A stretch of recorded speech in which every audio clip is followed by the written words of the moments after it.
We're here because we don't buy into the bullshit of mainstream culture. We're tired of the mundane, passionless careers we've been shuffled into as a result of this orchestrated debt-based system of rule, and the stranglehold on education and entertainment by cold, soulless corporations. People, yes, we are frustrated. Yes, we are tired. And we reject the pre-approved tranquilizers that are Monday Night Football and an ice-cold Budweiser. But we have to stop hiding. Stop hiding behind the headphones and the Cherry Popper 420 username. Let the world see that the resistance is strong and society is changing. There was a time to be anonymous, but that time has passed. And so the Higher Side Chats would like to present Conspiratees as the dawning of this new paradigm in the uniform of the revolution. Because bold fashion should mean more than some celebrity meat dress or frat boy in a silly pink polo. Conspiratees redefines bold fashion as having the balls to reject socially uncomfortable and unpopular truths from your radiant chest. All fucking day. Conspiratees.net. Let them know that you know. Bold designs for troubled times. Hard truths. Soft talk.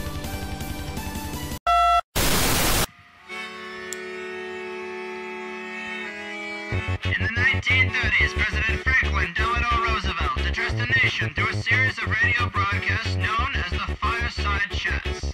His aim was to reassure the common man that our society would recover from its troubled times. But we're far from 1930, and I deal with a different kind of fire. For a new era of worldly frustration, we offer a fresh conversation. I'm Greg Carlwood, and these are the Higher Side Chats. Here we go, Higher Side Chatters, drinking a little drink, smoking a little smoke. From San Diego, I'm Greg Carlwood, celebrating 50 glorious episodes of the Higher Side Chats. It has been a wild ride. Thanks, everyone, for all your help in making the show what it is today. I can't believe there's been so many great guests on THC just in the first 50 episodes. I mean, I've spoken with comedians Ari Shaffir and Joey Diaz, vice presidential candidate Judge Jim Gray, to people like Philip Copens, Jacques Fresco, and Nick Redfern. We've covered so many topics, including UFOs, time travel, ancient technologies, secret government projects, and resource-based economies. But I thought we could take the time with episode 50 to do a little of the groundwork we may have glossed over at times, a Conspiracy 101, if you will. And I could think of none better than John Scurra, author of the all-encompassing textbook to the global elite, Battle Hymn, to guide us through that hour. John Scurra is a journalist, author, and Emmy-nominated TV producer. He's produced shows for Merv Griffin, Joan Rivers, and Arsenio Hall, just to name a few, before he partnered up with longtime friend Dane Phillips to comprise what I would respectfully call a conspiracy textbook called Battle Hymn, coming in at just over 400 pages. It's the best resource I've come across for learning who these elite families are, how they manipulate world events, and what their plans are. A phenomenal expose on the Puppet Masters and a perfect topic for such an important milestone as the 50th episode. John, welcome to the show. Hi, Greg. Thank you for having me. Absolutely. The book is great. It's a phenomenal book, not a single useless sentence, jam-packed with information. But I am curious to hear what got you out of producing TV shows for people like Merv Griffin and Arsenio Hall and into such isolating subject matter as the global elite. Yeah, well, I spent 20 years doing TV, and I didn't choose, when I was getting out of college to produce TV shows, talk shows, and stuff like that. But it was a comfortable living. Anyway, I just went. I was in print before I got into television. I was a journalist, and so after TV, I went back to it, and this was kind of the logical outcome. Right on. Well, I mean, I mentioned to you in our emails, and earlier we brought up that we haven't really done a broad overview of the Puppet Master families. There are political groups, secret societies, and think tanks. I think a lot of people recognize the names of these families and organizations, but they don't really know much else. And I know a lot of the crossover gets hazy for me. I think the one thing I love about Battle Hymn is that you say it wasn't written for the believer. It's written to be a wake-up call for those who haven't explored this type of material. And that's what I'd like to do with the show, in a sense, provide a nice informational chunk of audio that someone can share with friends or family who might not take this situation seriously. So let's take the trip. Let's start out with probably the most infamous family of all, the Rockefellers. What'd you find out about them? Yeah, sure. The Rockefellers. I started out the book with them because they are so active and have been for generations in creating a sort of one world government. That's what they've been after. It all starts with John D. Rockefeller. Everybody, I think, is familiar with him. Mm-hmm. In 1863, he built his first refinery, and 7 years later, he incorporated Standard Oil of Ohio. He hated competition and loved monopoly, so he formed his first monopoly in this business through the National City Bank of Cleveland, which was owned by the Rothschilds, according to a congressional hearing. The Rothschilds we will have to hear about more later because obviously it's a foreign family, a banking family that has been for decades trying to insinuate itself into the American fabric. By 1880, John D. owned or controlled 95% of the oil produced in the United States. And, that's mind-boggling right there because it's basically 17 years.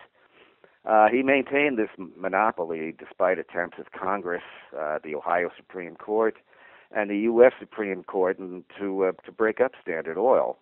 He eventually passed along control to his son, John D. Rockefeller, Jr., in 1922, and it was Jr. who got the corporation involved in philanthropic organizations, basically to ease the public's impression of the firm. The Rockefeller Foundation, for instance, chaired by John Rockefeller III, donated huge sums to various charities and causes, particularly the Population Council and other entities promoting eugenics, which was a Rockefeller family interest for the previous three generations. Now, Rockefeller's famous descendants, among the most famous, of course, was Nelson Rockefeller, because he almost became our president. Right. He began government work in Latin America affairs, which was an intelligence position during the FDR administration, intending to monopolize raw materials in Latin America for the U.S. While excluding the Europeans. By the end of World War II, Nelson dealt with Germans living in South America, which was a potential embarrassment. And David Ben-Gurion took advantage of this. Essentially, the Israeli faction blackmailed Nelson Rockefeller into using his tremendous influence with the Latin nations to line up their votes in favor of creating the Israeli state by the UN resolution. This was revealed by John Loftus and Mark Ahrens in their book called The Secret War Against the Jews, and they had eyewitnesses and CIA documentation to back this up. So anyway, back to Nelson. He served 4 terms as a New York governor, but failed 3 times to be nominated for the presidency. He made vice president in 1974 when Gerald Ford replaced Nixon. In 1979, of course, Nelson died of an apparent heart attack while he was having sex with a female staffer named Megan Marshak, who in his will received $50,000 on the deed to a New York townhouse. Convenient. Yeah. The most influential of the Rockefellers is David, who just won't go away. He's well into his 90s now and still exercising an incredible amount of influence on policy and our government right up to the top levels. David attended the London School of Economics, which was funded by the Rockefeller Foundation, and was heavily influenced there by Harold Lasky, Britain's Socialist Party. David worked for the OSS in North Africa during the war, and this explains his intelligence ties today, and they are strong, believe me.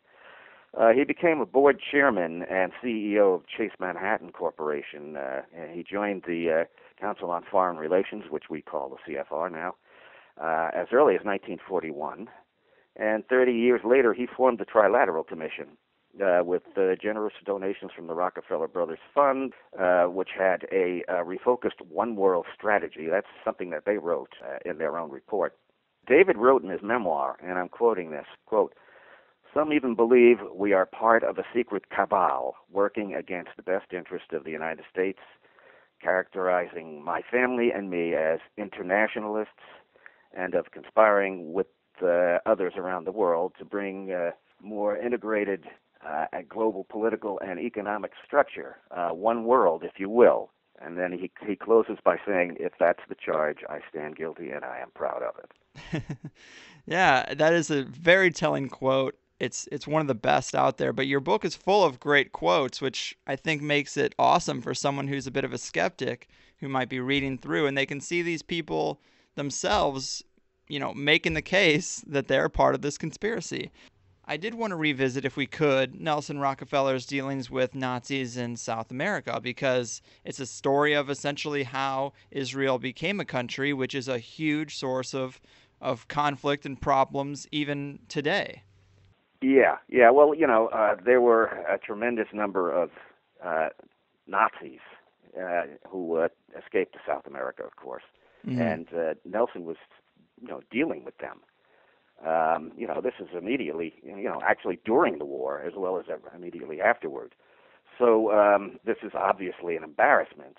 And Ben-Gurion and the Israeli faction used this against Nelson to basically blackmail him. And as I said, this is supported by eyewitnesses who were there, as well as CIA documents that have been released. Yeah, it's so crazy because they basically said, this is what we want. We want, a nation state right here on this sacred area in the Middle East, and they got it. And I've always thought it was a bit weird why America is in such lockstep with that whole thing. And you point out in the book that it's just because that information could still come out today. Well, yeah. I don't think it's as powerful as a sort of Damocles over our heads as it was back then. Because, True. A lot of Americans they already know that Operation Paperclip took place, and there was more to it than just, taking rocket scientists. They were taking Nazi doctors who, committed the most outrageous and heinous acts in their experiments. They took everybody they could find. They took people who were developing sarin gas and other nerve agents.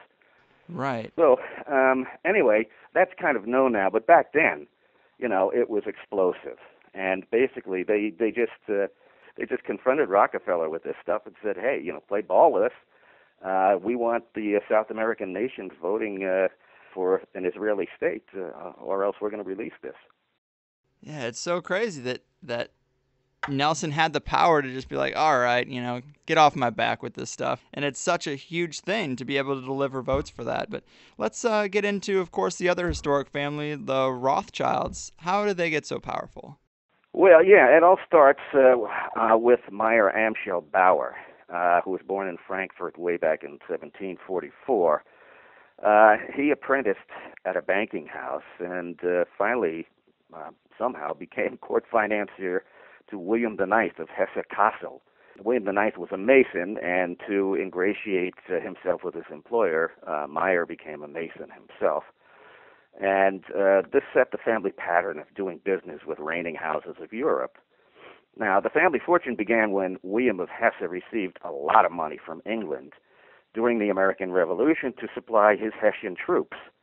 He gave this money that he received from England to Meyer to be invested, but Meyer instead gave it to his son Nathan to establish himself as head of the family business in London.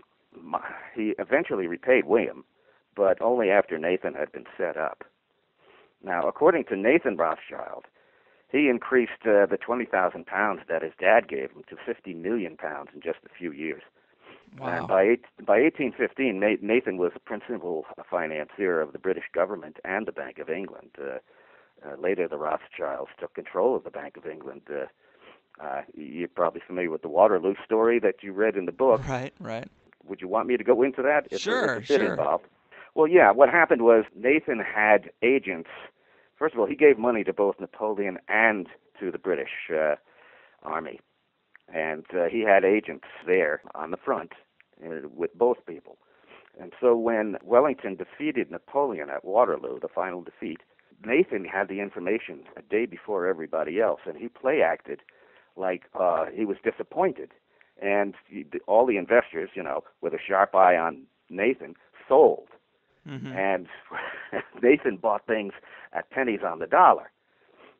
So when the truth came out, the other investors were snookered, and Nathan had basically a controlling interest in the Bank of England. Yeah, I mean, that seems to be the Rothschild strategy all along. Obviously it's more complicated than buy low, sell high, but it seems like they've just been notorious for manipulating the way investors feel and the way investors act, and then capitalizing when the market is low. It's kind of crazy, but I think a big problem skeptics have with with these families is that John D. Rockefeller was building his oil empire in like 1860, and Mayer Rothschild rose to wealth and power in the 1800s as well. It seems hard to believe that almost 200 years later we're still stuck under the control of just a few families. But how have they progressed through the years? How have they maintained this power? Well, yeah, it's, I mean, they've been, this is part of a plan, and it's generational. The Rothschilds go back to the 18th century. And, they had a very clear agenda, which is to keep getting more and more power and more control over the royal houses and other governments of the world. And they have succeeded tremendously. Around 1804, Meyer changed the family name from Bauer to Rothschild, which means red shield. It was taken from the emblem on the homes of his ancestors. This was due probably because of the reigning anti-Semitism in Europe at the time. Meyer's other sons, aside from Nathan, established themselves in banking sectors of Paris, Vienna, and Naples, and the family's power and riches grew until they could receive titles of nobility from the indebted royal families. You have to understand something. The whole point of a bank is to create debt. Right. And when you're dealing with royal houses and governments, I mean, you've got the most powerful institutions in the entire world indebted to you. Right. So you get to call the tune many times. Now, the Rothschilds have always seen America as a plum that they wanted. They financed the Carnegies, the Vanderbilts, the Harrimans, in their railroad and steel businesses. In addition to the Morgans, they were really tied close to the Morgans, by the way. The Morgans were almost like employees, as powerful as J.P. Morgan was. It was almost a Rothschild employee. So in 1837, the Rothschilds sent August Schoenberg to the United States as their agent. Schoenberg changed his name to August Belmont and started buying U.S. government bonds with no apparent source of capital. Belmont made generous contributions to the Democratic Party, which led to his appointment as U.S. representative to The Hague between 1853 and 1857. He married Commodore Perry's daughter, Matthew Perry's daughter, which cemented his social standing, and he became president of the Jockey Club as a reward for bringing thoroughbred racing to America. Belmont Park in New York still bears his name. But in any case, he was definitely a Rothschild agent, making moves for them here in the United States. Man, do you think there's a certain amount of luck involved with acquiring this much power and influence?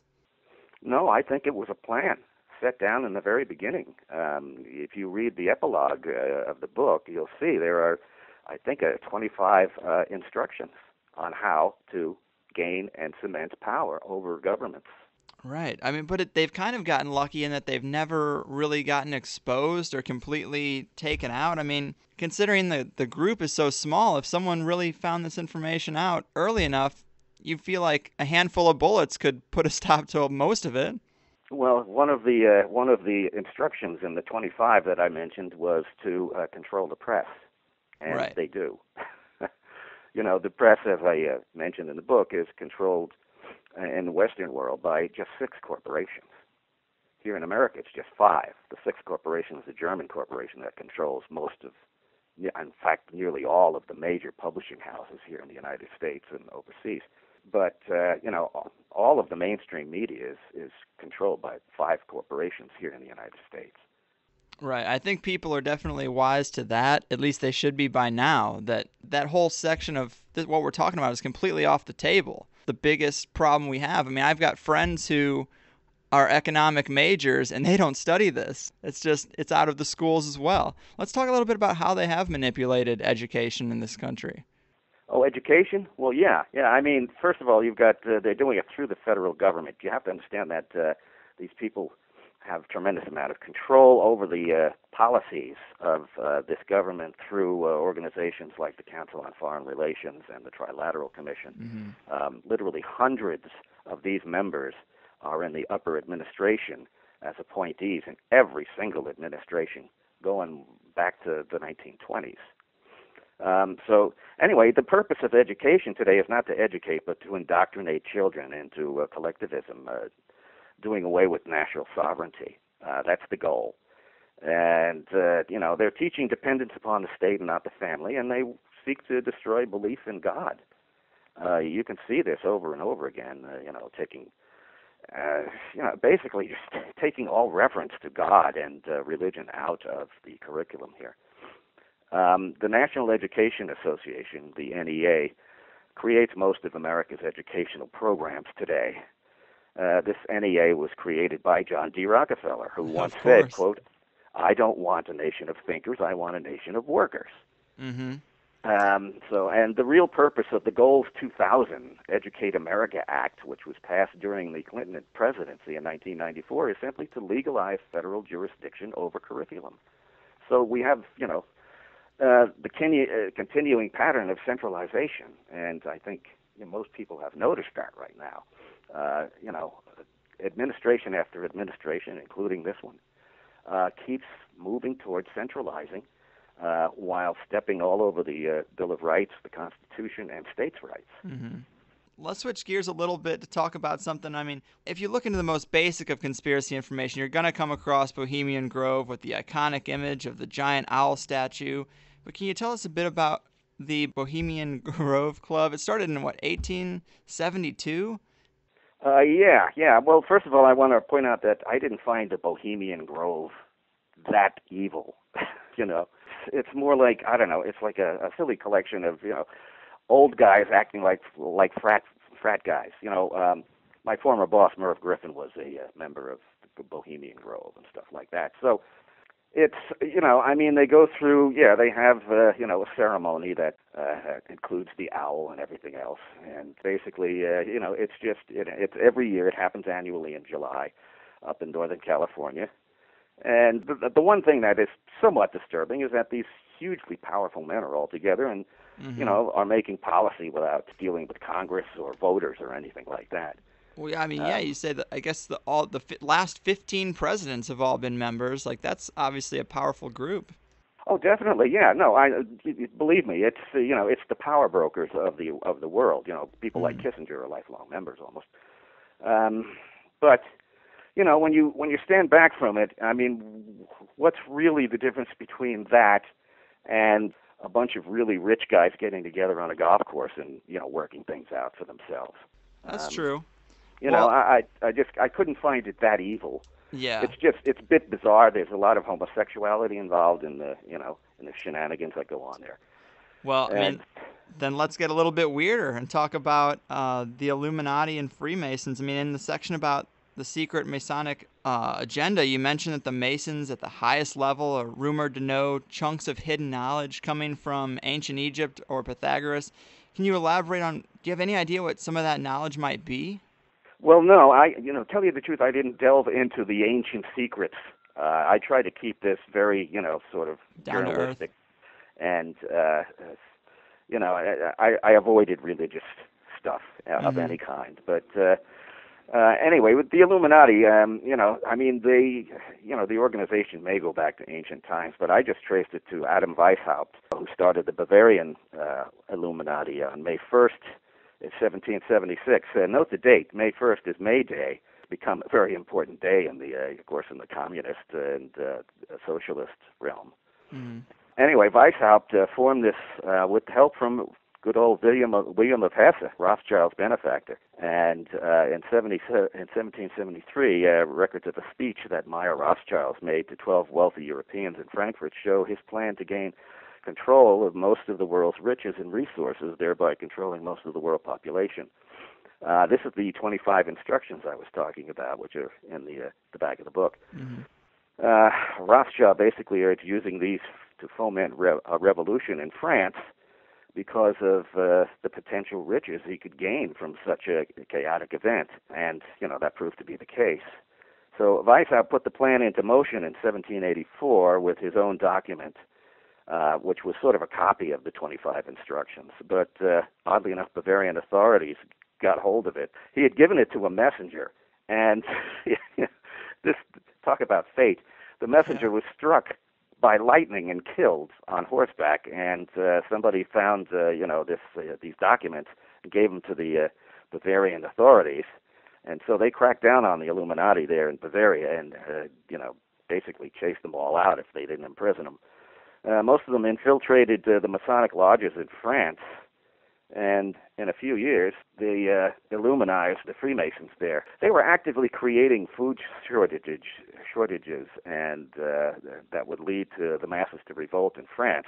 The Duke of Orleans, who was Grand Master of French Masonry, purchased all the grain in the French harvest of 1789 and either sold it or brought or hid it.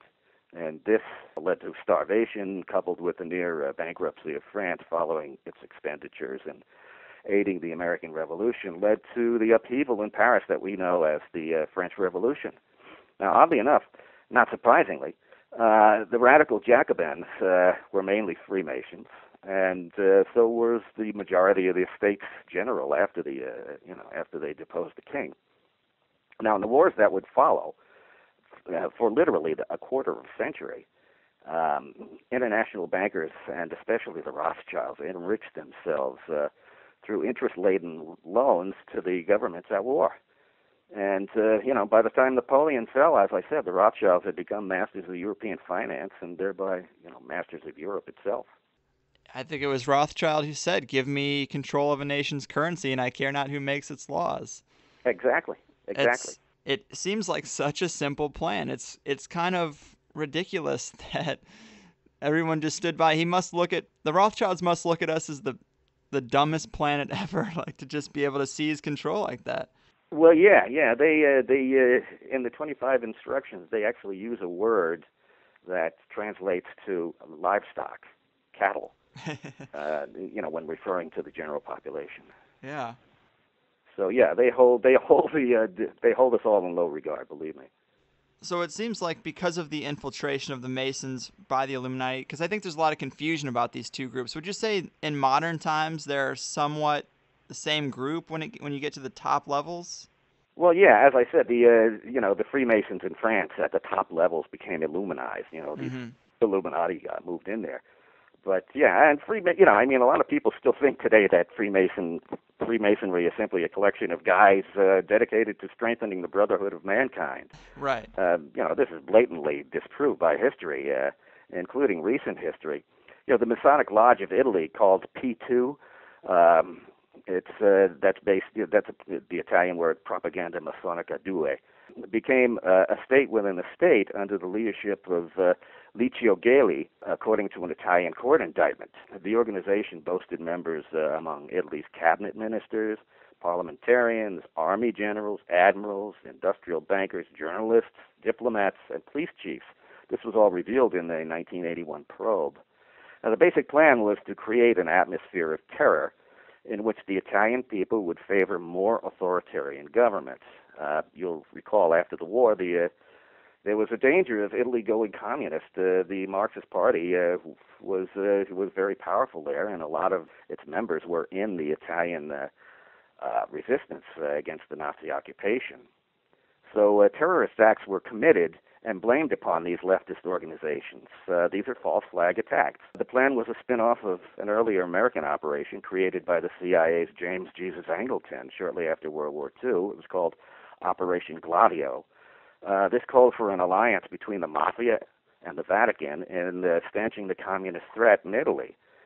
False flag bombings made and planted by NATO personnel and blamed on the communists to kill civilians throughout Europe.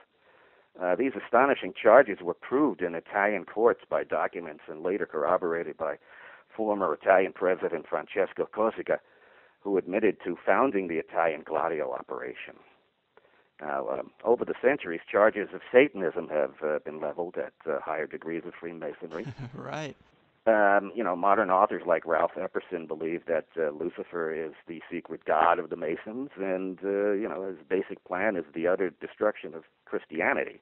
Yeah, there's been rumors of that, and I was really glad to see that in your book. It's something people have been talking about, but there's a lot of suggestion that Catholicism itself is a front for satanic worship. I mean, right down to the Mass, where a human sacrifice is worshipped, being Jesus on a cross, and then his blood and flesh is feasted upon by the congregation.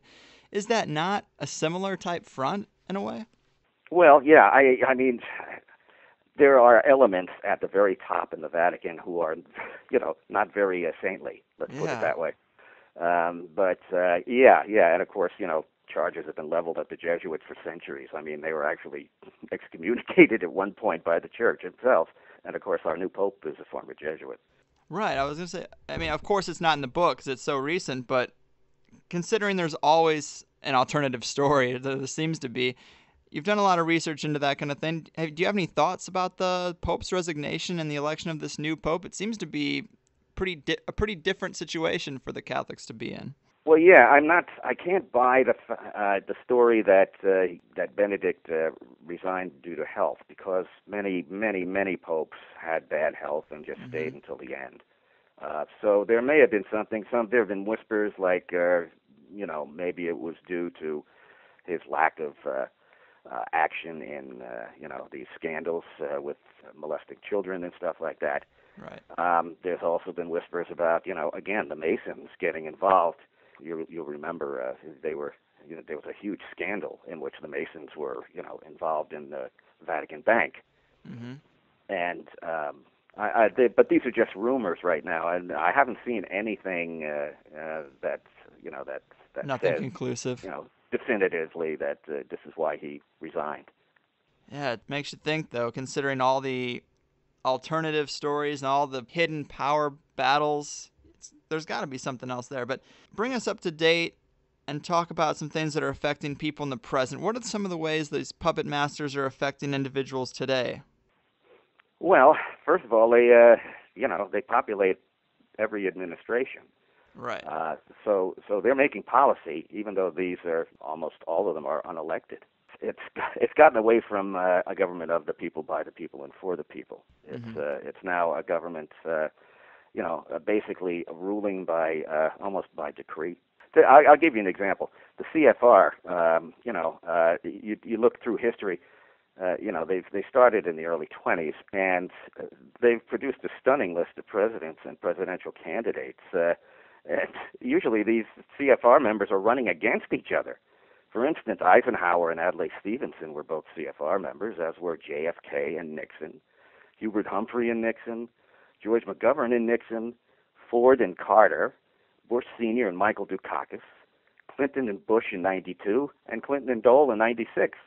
And since 1952, only one presidential election featured non-CFR members from both parties. That was the Johnson-Goldwater ticket election. And when Johnson won, he turned around and appointed 387 CFR members into his administration. Man. So, the CFR, and the trilaterals, they populate the policy-making arm of our government. Yeah, it's definitely messed up. I mean, I know when Obama was elected, the first time I was holding out hope that he was the internet candidate who rose up against Hillary Clinton, who I thought was the establishment candidate, and I was pretty interested in the things he was saying. But as soon as he chose his cabinet, and that was a little bit sketchy too, because he held off for a long time till he made those announcements, and a lot of people were expecting real pioneers in economics and science to really get good places in the administration. Of course, it was all CFR, and that's where I knew it was just going to be another, same course that we've been on. Yeah. In the book, I list all of the people in his upper cabinet positions who are either CFR, Trilateral, or Bilderberg, and often all three. And, he made a lot of promises about, I'm not going to, let Wall Street run this government, and I'm not going to let, lobbyists run. And then he turned around and appointed nothing but Wall Street and lobbyist people. Right. To be there. That was his first, in his first term. Reagan's first term administration featured 313 CFR members. Clinton's administration numbered nearly 100 CFR members. Obama is not CFR, but the top levels, as I said, of his administration are filled with CFR members. So there are people who blew the whistle on the CFR because, they claim to be just basically a think tank, okay? But a former member, Admiral Chester Ward, said the single objective of the CFR is to bring about the surrender of the sovereignty and the national independence of the United States. That's the single goal. They're aiming for something like the European Union. They want a North American Union. They sugarcoat it and make it all sound so wonderful and modern. But really, what you're doing there, once you lose sovereignty of the United States, is say goodbye to the Constitution and the Bill of Rights, because, it's no longer the United States. And they will rule by decree. Obviously, they got positions of power. One of their biggest tools against us is the central banks. We've covered that before on the show. But how are they getting closer to this North American Union? Because I've heard it talked about in the 90s and the early 2000s, and it kind of went away. I haven't heard as much about it in recent years, but they're still progressing on this track, right? Oh yeah, they've taken so many steps to this, to form this North American Union. I mean, it's frightening, really, what has already been put in place to make this happen. A great guy to read on this is Daniel Estulin. He's been following the Bilderbergs for a long time, and he's Canadian, and he revealed that Canada very nearly in the 90s became part of the United States. And he said in the 1996 Bilderberg meeting in Toronto, they discussed the imminent breakup of Canada. According to him, the Quebec independence vote took place in 1997, and the plan was that would set the stage for a Canadian Anschluss into the United States by 2000. But the media firestorm prevented it, and Henry Kissinger, who was pushing for this, actually browbeat the Canadian Prime Minister at the time, Jean Chrétien. He said that he would, quote, be damned if someone was going to screw this up for him, unquote. This was reported by a witness who was in the Bilderberg meeting when Kissinger said that. Anyway, Estulin has found evidence that there's a three-step plan to break up Canada and include independence for French-speaking Quebec. So the whatever is not Quebec would be joined to the U.S., like a 51st state. Right, Ontario would be the 52nd state, according to Estulin, and Canadian Prairies would be the 53rd, and British Columbia and the Northern Territories would be the 54th state. Now, the North American Free Trade Association, which was signed in 1987, was the initial step along this path. The original text of this has never been seen by the public. It laid groundwork for eventual combination of Canada, Mexico, and the U.S. into the North American Union. And, this NAFTA, it's called, the North American Free Trade, went into effect January 1st, 1994, the same day Congress approved the U.S. membership in the World Trade Organization. Since then, more than a dozen agreements have unified trade, travel, security, and other vital elements in creating a union and ending national sovereignties. The Security and Prosperity Partnership of North America, known as the SPP, was signed in 2005. It contains more than 300 initiatives to harmonize policies on everything from food to transportation. There was no debate in Congress on the SPP. Instead, corporate leaders and unelected cabinet members from each country received permanent positions on the SPP directorship. Ron Paul called this a quasi-government organization. Not a treaty. It's this SPP was an agreement, not a treaty. So there was no need for Congress to ratify the SPP with the necessary 2/3 majority. Instead, a handful of elites bypassed the legislature and ignored the Constitution, which grants Congress the sole authority to regulate international trade. Since NAFTA is headquartered in Mexico, its activities are independent of Congress. So you see, it's still going. Right. Obviously, these people have positions of power. They have a one-world agenda. They're dumbing us down with education. Let's talk about a couple of the other things. I mean, particularly fluoride. I know a lot of people aren't convinced about the dangers of fluoride. It seems too big and too hard to get away with. But what'd you find when you really looked into that? Well, first of all, fluoride is a byproduct of the manufacture of aluminum. Mm-hmm. Okay? And it is the active ingredient in rat poison. Right. Okay? So, yeah. I've talked to doctors who said, there's absolutely no benefit of fluoride to teeth after childhood. Okay? For anybody who's not a child anymore, you're getting fluoride, it doesn't do any good. The question is, how much bad is it doing? Well, there is a condition called fluorosis, You know, that's pretty widespread now, and it's even among teenagers where the enamel has gone off their teeth. God knows what it does to the bones. Mm-hmm. You know, fluoride was used to pacify people. The Russians, the Soviets, discovered this trait and used it in their gulags to, you know, keep the inmates calm and not troublesome. Yeah, you say it calms aggressive tendencies and lowers IQs of children. I mean, that's pretty damning, you know? Yeah, I know, but it also kind of fits in with you know the goals. The You know, agenda, like definitely. yeah, definitely. It's you know they don't want intelligent people; they want good workers. You know.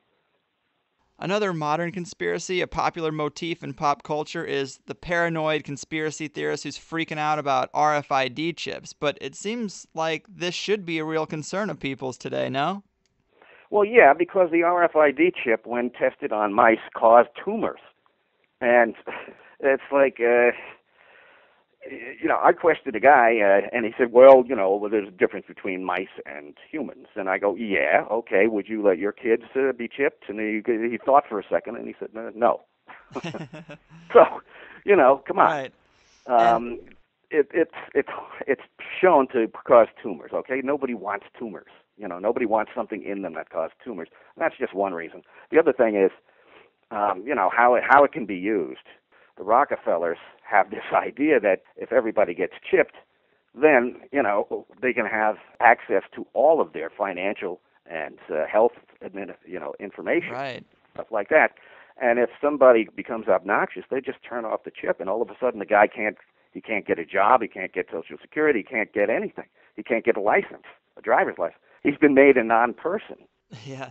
It's a scary thing, but I mean, it's already in passports. It's there with not much resistance, and I do think this is going to be a real challenge. I guess when I look at the big overarching theme here, it's like they seem to be getting super close to their objectives, but the trump card seems to be the hardest to get over. It seems like, you know, that might be the wake-up call that people need, but I cannot see the whole country willingly getting you know, a radio transmitter implanted in them. I cannot see that happening, but it is in the healthcare bill the Obamacare bill that came out a few years ago. No? Well, yeah, and of course, you know, I got a lot of flack for mentioning that because apparently they took it out before they actually passed the bill.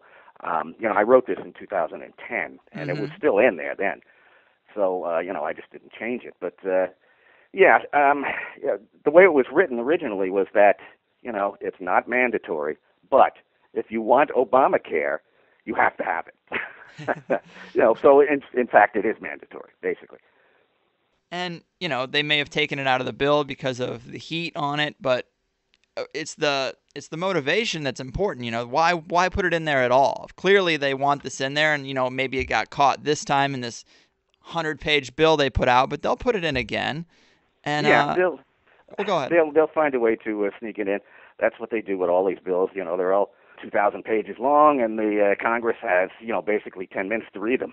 So anyway, that's the sad state of our democracy right now. Yeah.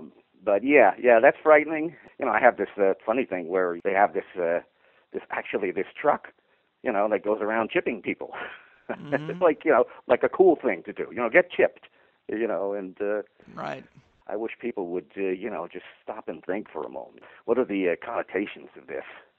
Yeah, another area people worry about in modern conspiracy is the vaccines. And you have a chapter in Battle Hymn called The Cancer Dance. Everybody today realizes there's been a serious spike in cancer, and everyone has a different theory as to why. But I guess there seems to be a link between the polio vaccine and a spike in soft tissue cancer.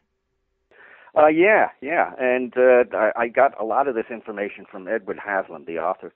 The polio vaccine introduced by Albert Sabin in 1955 was accidentally laced with a carcinogenic pathogen called simian virus 40, or SV40.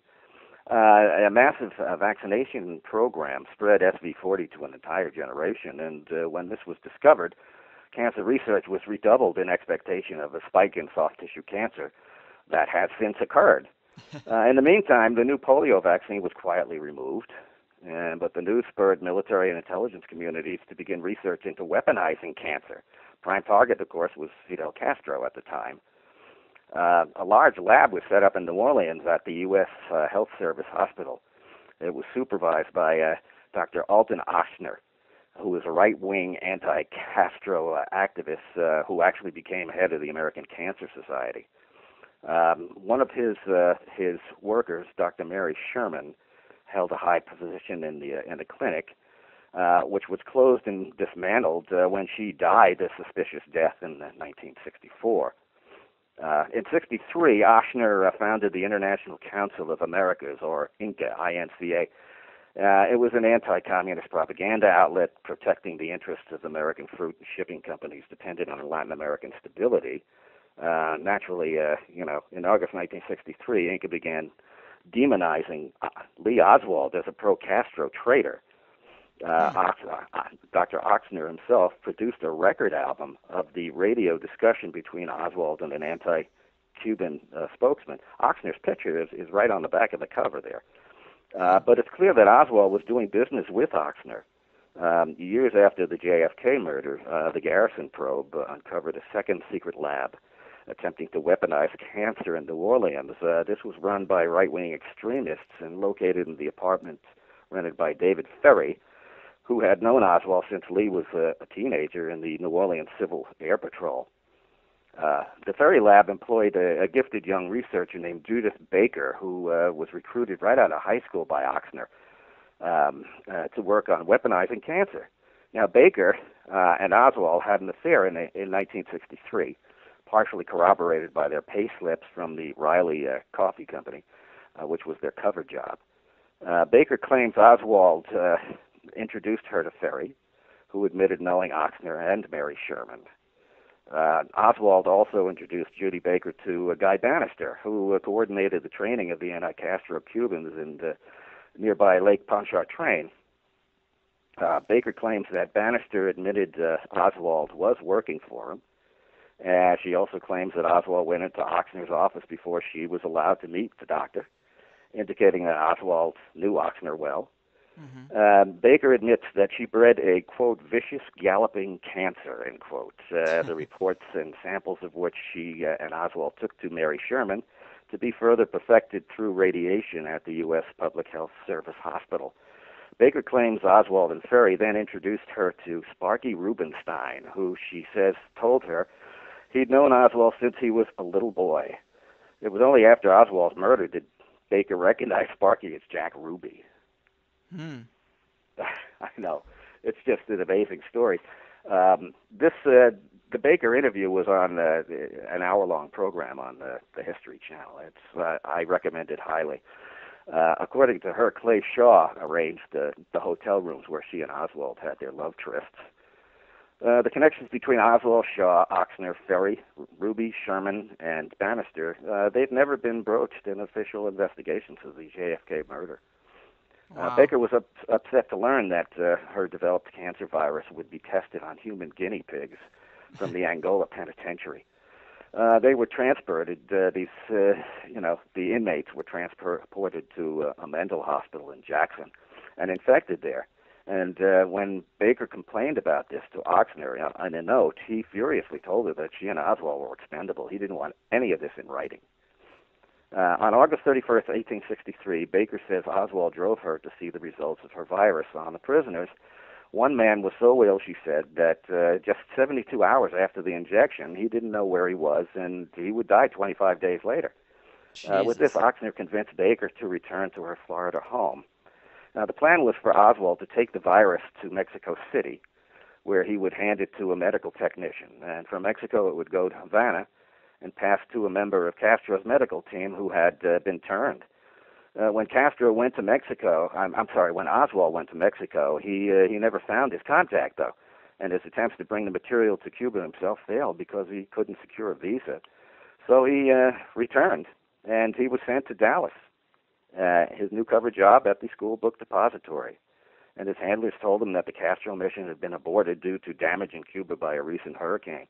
So Oswald continued to speak to Baker via special phone line set up by Ferry through his mafia contacts. At least 14 conversations between Dallas and Miami took place, according to Baker. who said Oswald's tone became more desperate as time passed. He told her that he'd penetrated a ring with the help of Shaw and Ferry that required him to pretend he wanted to see JFK eliminated. Baker claims that Oswald told her of 3 locations in Dallas where the hit was being set up. Baker claims Oswald said he wasn't afraid of dying, but feared he would be blamed for JFK's death and that his kids would never know the truth. The pair last spoke on November 20th, 1963, when Oswald assured her that he was not alone in trying to save JFK and that there was one and perhaps 2 others with the same goal. But he added that it was impossible to remove himself from the situation he penetrated because he and his family would be killed. They ended this last phone call by reciting the Lord's Prayer, and we all know what happened after that. A lot of good that did him. Yeah. Man, some of that's a really fascinating story. That was one of my favorite sections of the book, but some of these attacks on people may be a bit hard to believe, but you write in the book that congressional investigations have revealed that there have been over 20,000 secret experiments and tests carried out on American citizens since 1910. That is a lot, man. Yeah, and that's probably just the tip of the iceberg. Yeah, the that's ones just we what's know on about. record. And they continue to go on. I mean, you look at that and you see, an unbroken history of just no regard for the safety and the rights of citizens. It's sickening. I mean, we all know about syphilis experiments on the black people in the South, and basically just giving them, for people who don't know, they basically just gave them a placebo and watched the effects kill them, right? Exactly, yeah. The whole point of the thing was just to see how the disease developed. Ah, man. And of course, they picked the poorest people they could find, just totally helpless and somewhat ignorant, I guess. But it just shows the ruthlessness that's involved in. Yeah, I mean, it goes back to these families at the top of the pyramid. They've gained control and maintained control for a couple hundred years now, and it's ridiculous. I mean, it's odd that they can get their families on board, that they can just get their kids to carry on their legacy, because it is such a patient plan. Yeah, it is a patient plan. You're right. It's generational. And I don't know how close it is to fruition, but I am disturbed deeply by, our government agencies purchasing all this weaponry and, ammunition. Well, an odd thing about that is that that's a story that's being pushed forth in the mainstream news now, that the government is stockpiling weapons and stockpiling ammunition. That's odd that they would report on that. Well, it might be a warning, too, of obviously they're doing that because they're expecting some sort of major social unrest. It's all pretty damning stuff. I mean, what do you think is next on the agenda? Obviously, they're pushing towards a one-world government, and Obama seems to have moved the needle pretty damn far in the global elite's direction. But do you think there'll be a catalyst that prompts them to start filling up these FEMA camps people hear about? Yes, I do. I don't know what it'll be, but some sort of emergency will be fomented. In other words, created by these people. It could be, another terrorist attack. It could be a worldwide infection, disease. Mm-hmm.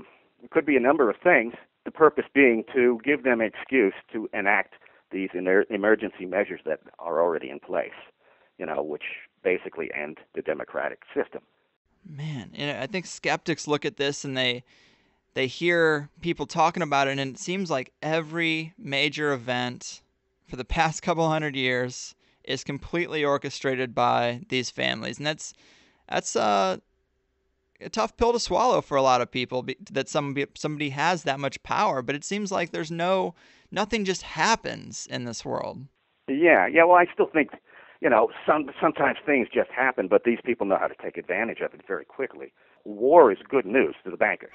Mm-hmm. That means nations have to borrow huge amounts of money and then turn around and use that money to, buy and create, manufacture munitions, and they own the munitions companies. So, they're getting their money back, the principal, right away, plus they're charging ridiculous interest on the loans. So, they're making money hand over foot. The governments are completely at their mercy. And, war is just good business. Man, when our governments can't even overcome this power structure, it seems tough almost impossible for the individual. Do you think there's a way to beat him? There's a lot of talk about resource-based economies and getting beyond a monetary system. It seems like that really is the only solution because their value or their power is determined by the perceived value of currency. Like if we were able to flip that switch, it seems like their power would kind of dissipate. I mean, is there any other way to get around this? Well, yeah. I would start by abolishing the Federal Reserve System. That's a privately owned corporation. Right, and, right. They charge a lot of money in interest to print our money when our own Treasury Department could very easily do it and legally do it for free. They've done it before. As I pointed out in the book, I'm not making any suggestions here, but there are only two presidents who went around the central bank and had the Treasury Department print our own money. That was Abraham Lincoln when he did the greenbacks in the Civil War, and John F. Kennedy when he used our silver reserves to create $4.5 billion of Federal Treasury printed bills. Neither one of them made it, okay? Both were killed publicly in office. That should send a message, shouldn't it? Well, yeah, and, I try to point out to people that, John Kennedy, if they wanted to, get rid of him, they could have always poisoned him, And it would have looked, he was a sick man anyway, very ill, so, it could have been, natural causes, but no, they publicly executed him as if to send a message. That makes me wonder why a guy like Ron Paul, who's doing more to stir up anti-sentiment against the Federal Reserve, like, why is he even allowed to talk? If you off that one man, it seems like that would have gone away a couple of years ago. Well, yeah, if Ron Paul had won the election, you would see something different. But right. He's inconsequential to them now. He's an old guy. He did very poorly in the election. So, yeah, much to the credit of the media for not covering him in a lot of cases. Well, yeah, he's portrayed as some kind of goofball. Right. As all of us are, anyone who's looking into this field is portrayed that way. Oh, sure, yeah. Look at how they portrayed Goldwater in 1964. It was, some nuclear cowboy who was, going to start World War III, and also that he's, a cretin. And so Johnson, in the meantime, is running on the peace campaign, and as soon as he wins, we have the credibility gaps, where he just turns right around and kicks up the Vietnam War. Man. Is there any point where you would get out of the country? Well, what me personally? Yeah. No, not yet. Not yet? That's the whole talk about World War II, is that there were a lot of Jews that wanted to get out, but they waited too long. Yeah. Well, it's a bit different. Suddenly, martial law is instituted. Yeah, that's serious. Yeah, it seems like it might be, when it happens, I think it might all happen at once, and it might be tougher to get out of the country. But I'm just curious because you've done so much work into it. I know people look into this and they start to get a bit paranoid. I actually been considering getting away to somewhere a little more tropical, a little less under the control of these families. But it seems like there's really not anywhere to go and still have some type of modern convenience of any kind. Right, yeah, especially if there's a North American Union, so you have to get the heck out of North America completely. Right. But, Dane Phillips is very serious about that. He's actually bought a lot of survival stuff. He's prepared to hit the road. Me, I'm just sitting back here watching things happen, I guess. There certainly are some people who, are making preparations. Yeah, it does seem like a very daunting task, but on one hand, it's like, why have the knowledge if you're still going to be a victim to the plan to some extent, if it were to go a little bit further? Yeah, well, I feel like I've done some good by just alerting people by writing this book. Absolutely. And trying to present things in a very factual and easy to digest manner. Because the material in here is somewhat shocking, and it's difficult for people to accept it, even with the journalistic backing, and the sources that I present. So anyway, I've done that at least. Yeah, the step one, is education, of course. But that pretty much does it, man. Wow, that was a great talk. For anyone who hasn't looked at Battle Hymn, you really should. There's so much we didn't cover. There's so much you can't cover in just an hour. We just kind of took some points and tried to create a bit of a cohesive story here. But excellent conversation, man. You're very knowledgeable. I'm really impressed with the book. I recommend it, obviously, to anyone who has people who are a little bit on the fence. I think you could give them this book and kind of bring them to our side. Can I tell your audience where to get it? Absolutely. Aside from the usual online place, really the best place is just to get it straight from the publisher. Go to blackrosewriting.com. That's blackrosewriting.com, and it's cheaper there for you. You'll get a better deal there. Yeah, we're getting screwed enough, right? Yeah. Any little thing helps. But is there anything? This book's a couple years old. Are you working on anything new in this area? Not in this area, no. I'm working on another book. It's another nonfiction book. All right. Well, do you want to tell people a little bit about that, or? Well, no, because I'm still in the research stage. I like to keep things close to the vest until it's published and copyrighted. Smart. Like that. All right. Well, is there anywhere people can keep up with you online or check in on what you're doing? Well, yeah. Actually, I'm not associated with Jane's website, which is battlehymn.com. and bbnworldnews.com, but it is a parallel website. We share the same interests, and Dane takes a little bit more of a religious slant on it. Mm-hmm. But anyway, if they're interested in seeing more, battlehymn.com and bbnworldnews.com are good sites. Nice. Well, that about does it for us, man. Again, thanks for dedicating yourself to such a thorough examination into some of the most hidden information out there. It really was great.